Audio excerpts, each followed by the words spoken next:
आज विश्व प्रेस स्वतंत्रता दिवस है, अर्थात वर्ल्ड प्रेस फ्रीडम डे। इसी के माध्यम से आज हम संक्षिप्त रूप से भारत में प्रेस का इतिहास और प्रेस की वर्तमान भूमिका के बारे में देखेंगे। जैसा कि आप जानते हैं कि लोकतंत्र में प्रेस को चौथा स्तंभ माना जाता है। इसकी चर्चाएं भी लगभग होती ही रहती हैं। प्रतिवर्ष 3 मई को वर्ल्ड प्रेस फ्रीडम डे मनाया जाता है। इस वर्ष की थीम है डिजिटल घेराबंदी के तहत पत्रकारिता, अर्थात जर्नलिज्म अंडर डिजिटल सीज। भारत में प्रेस का इतिहास अत्यंत समृद्ध रहा है।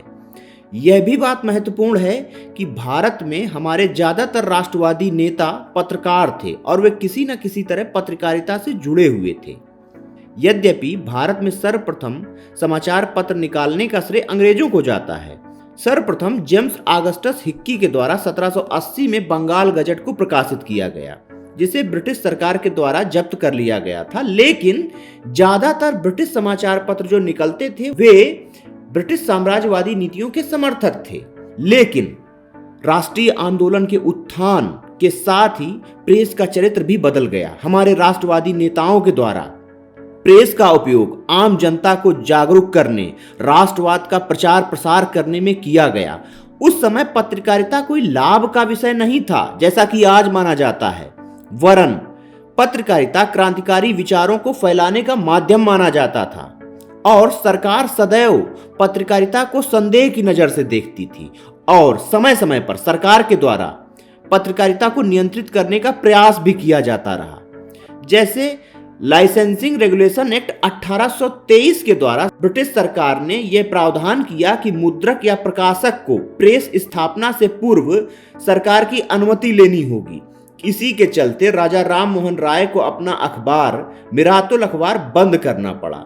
इसके अलावा जैसे जैसे देश में राष्ट्रवाद और राष्ट्रीय आंदोलन मजबूत होता चला गया, वैसे वैसे ब्रिटिश सरकार के द्वारा पत्रकारिता को नियंत्रित करने के लिए कठोर कानून बनाए गए। 1870 में भारतीय दंड संहिता में एक धारा 124A जोड़ी गई, जिसमें यह प्रावधान किया गया कि भारत में विधि द्वारा स्थापित ब्रिटिश सरकार के प्रति विरोध की भावना भड़काने वाले को 3 वर्ष या इससे ज्यादा की सजा दी जा सकती है। और इसी कानून के तहत तिलक और बहुत सारे राष्ट्रवादी नेता जेल भी गए हैं। इन सब में सबसे बदनाम अगर कोई कानून था तो वो था द वर्नाकुलर प्रेस एक्ट। इसके माध्यम से भारतीय समाचार पत्रों को भाषाई आधार पर विभाजित कर दिया गया। यह एक भेदभावकारी कानून था। इसे मुंह बंद करने वाला कानून भी कहा गया। इस कानून के अंतर्गत यदि कोई समाचार पत्र भारतीय भाषा में छपता है तो उसके लिए कानून की अलग प्रक्रिया अपनाई जाती थी। अनेक पत्रकारों को ब्रिटिश सरकार के द्वारा राजद्रोह के आरोप में जेल भेजा गया, जैसे सुरेंद्र नाथ बनर्जी को। और आगे चलकर 1897 में तिलक पर यह आरोप लगाया गया कि उन्होंने केसरी में अपने एक लेख के द्वारा चापेकर बंधुओं को हत्या के लिए प्रोत्साहित किया। इसी तरीके से उन्हें 1908 में पुनः राजद्रोह का सामना करना पड़ा। यहां तक कि गांधी जी पर भी राजद्रोह का आरोप 1922 में लगाकर जेल भेजा गया। इस प्रकार यह कहा जा सकता है कि स्वतंत्रता आंदोलन के दौरान प्रेस ने एक अत्यंत महत्वपूर्ण भूमिका निभाई और इसी भूमिका को देखते हुए आजादी के पश्चात हमारे संविधान निर्माताओं ने प्रेस की इस भूमिका को देश के निर्माण के लिए अत्यंत महत्वपूर्ण माना और भारतीय संविधान के अनुच्छेद 19 में जो मौलिक अधिकार आम व्यक्तियों को दिए गए हैं उसी के तहत प्रेस को भी आजादी प्राप्त हुई। 1966 में हमारे देश में भारत में प्रेस परिषद की स्थापना की गई और इस प्रेस परिषद ने 16 नवंबर 1966 से अपना कार्य आरंभ किया। इसी दिन हमारे देश में राष्ट्रीय प्रेस दिवस मनाया जाता है। इस तरह हम कह सकते हैं कि भारत में प्रेस का इतिहास अत्यंत गौरवपूर्ण रहा है। लेकिन आज हम सूचना प्रौद्योगिकी के युग में रह रहे हैं, जहां सूचनाओं का विस्फोट हमारे चारों ओर है। ऐसे में प्रेस की भूमिका भी बदल गई है। इंटरनेट के कारण सूचनाओं का आदान प्रदान बहुत तेजी से हो रहा है। आज के वक्त में एक जानकारी को दूसरे देश पहुंचने में सेकंडों का समय लगता है। इसका एक व्यापक लाभ भी हुआ है तो वहीं इसकी बहुत सारी कमियां भी उभर कर सामने आई हैं। वर्तमान समय में मीडिया की उपयोगिता, महत्व और भूमिका निरंतर बढ़ती जा रही है। कोई भी समाज, सरकार, वर्ग, संस्था, समूह आज मीडिया की उपेक्षा नहीं कर सकता है। आज मीडिया हमारे जीवन का अपरिहार्य अंग है। अगर हम देखें कि समाज किसे कहा जाता है तो यह तथ्य सामने आता है कि लोगों की भीड़ या असंबद्ध मनुष्य को हम समाज नहीं कह सकते हैं। समाज क्या होता है?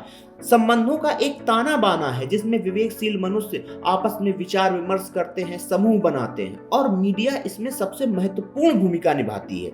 मीडिया का आज के समाज पर कितना गहरा प्रभाव है ये आप खुद समझ सकते हैं। मीडिया की समाज में शक्ति, महत्ता और उपयोगिता दिनों दिन बढ़ती जा रही है, लेकिन इसके यदि सकारात्मक पक्ष हैं तो नकारात्मक पक्ष भी हैं। मीडिया ने जहां जनता को निर्भीक बनाया है, भ्रष्टाचार को उजागर किया है, सत्ता से प्रश्न पूछे हैं, लेकिन वहीं आज मीडिया राजनीतिक कुचक्रों में भी फंस गई है। जर्नलिज्म में ब्लैकमेलिंग, शोषण, चटपटी खबरें, दंगे भड़काने जैसे आरोप भी आज मीडिया पर लगते हैं। यह भी कहा जाता है कि मीडिया संवेदनहीन होता जा रहा है, उसमें नैतिकता, ईमानदारी, कर्तव्य निष्ठा संबंधी मुद्दे खत्म हो रहे हैं। इसीलिए आज जनता में मीडिया की विश्वसनीयता पर सवाल खड़ा हो गया है। आज मीडिया देश की सुरक्षा के लिए भी खतरा बन गया है। अभी कुछ समय पहले सरकार के द्वारा अनेक यूट्यूब चैनल पर प्रतिबंध लगाया गया, क्योंकि उन यूट्यूब चैनल के द्वारा भ्रामक और देश विरोधी खबरें फैलाई जा रही थी। सरकार के द्वारा रूस यूक्रेन मुद्दे को लेकर अभी एक गाइडलाइन जारी की गई, जिसमें यह कहा गया कि न्यूज चैनलों के द्वारा इस खबर पर तथ्यात्मक रूप से गलत जानकारी दी गई है। इसके अलावा आज हमारे देश में मीडिया एक तरह से बटा हुआ है। एक तरफ तो वह मीडिया है जो सरकार और उसकी नीतियों का घोर विरोधी है, वह सरकार की सभी नीतियों की आलोचना करता है। वहीं मीडिया का एक वर्ग ऐसा है जो सरकार के साथ खड़ा हुआ है, जबकि मीडिया का उद्देश्य केवल विरोध या समर्थन करना नहीं है, बल्कि तथ्यात्मक रूप से सही जानकारी देना और जनता को जागरूक करना है। इसके अलावा इंटरनेट के माध्यम से आज असामाजिक क्रियाकलाप युवाओं की पहुंच में आ गए हैं, जिससे उनमें नैतिकता, संस्कृति और सभ्यता की लगातार कमी होती जा रही है। इन सबको देखते हुए आज हमें यह आवश्यक है कि हम मीडिया की भूमिका पर चर्चा करें। मीडिया अपनी खबरों द्वारा समाज में असंतुलन और संतुलन दोनों बना सकता है। मीडिया अपनी भूमिका के द्वारा समाज में यदि शांति, सौहार्द, सामंजस्य का वातावरण बना सकता है, तो वहीं तनाव, संघर्ष भी पैदा कर सकता है। राष्ट्र के प्रति भक्ति और एकता की भावना पैदा करने में मीडिया की भूमिका आज महत्वपूर्ण है। शहीदों के सम्मान के प्रेरक और उत्साहवर्धक खबरों के प्रसारण में मीडिया को बढ़ चढ़कर हिस्सा लेना चाहिए। मीडिया विभिन्न सामाजिक कार्यों के द्वारा समाज में एक सकारात्मक संदेश दे सकती है। आज जब भूकंप, बाढ़ या अन्य प्राकृतिक आपदाएं आती हैं, वहां भी मीडिया की भूमिका प्रशंसनीय है, लेकिन कुछ समस्याएं भी हैं, उनको भी एड्रेस किया जाना चाहिए। इस प्रकार यह कहा जा सकता है कि मीडिया की भूमिका बहुआयामी है और मीडिया विनाशक और निर्माणकारी दोनों भूमिकाएं निभा सकती है। अतः अब यह समय आ गया है कि मीडिया अपनी भूमिका का सकारात्मक उपयोग करे। इस टॉपिक में इतना ही। धन्यवाद।